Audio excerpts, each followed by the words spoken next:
যেমন উৎপন্ন বস্তুর মাত্রাই ধ্বংসশীল, জগতের এই নিয়ম অনুসারে তিনিও আমাদের ছেড়ে চলে গেলেন।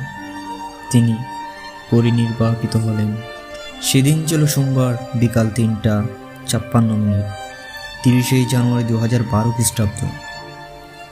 পরদিন ৩১শে জানুয়ারি মঙ্গলবার ঢাকাবাসী বৌদ্ধরা সদ্য পরিনির্বাপিত পূজ্য বনবান থেকে ঢাকাস্থ কলাবাগানের মাঠে নিয়ে গিয়ে শ্রদ্ধা নিবেদন করেছে।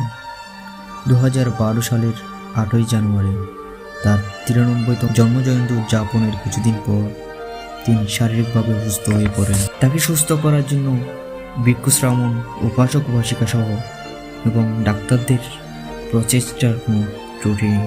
আবার হচ্ছে মূল ভিডিওতে তার আগে একটা কথা আপনাদেরকে জানিয়ে দিতে চাই। চন্দনাইস্থ দুপাচড়ি ইউনিয়নের প্রথমকাটা গ্রামের বাবু সোনা বড়ুয়ার ঘরটি অনাকাঙ্ক্ষিতভাবে আগুন করে যায় এবং তার সামর্থ্য নয় যে ঘরটি তৈরি করার।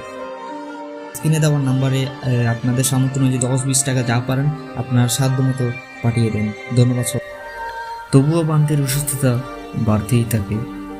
২৭শে জানুয়ারি ২০১২ সাল ভিক্ষু সংঘ, শ্রামণ, দায়ক দায়িকা এবং চিকিৎসকগণ সহ সবাই উদ্বিগ্ন, সবাই কিংকর্তব্যবিমূঢ়। কী করলে ভালো হবে বুঝে উঠতে পারছেন না কেউ। পরিশেষে সবাইকে সুখের সাগরে বাঁচিয়ে চলে গেলেন না ফেরার দেশে।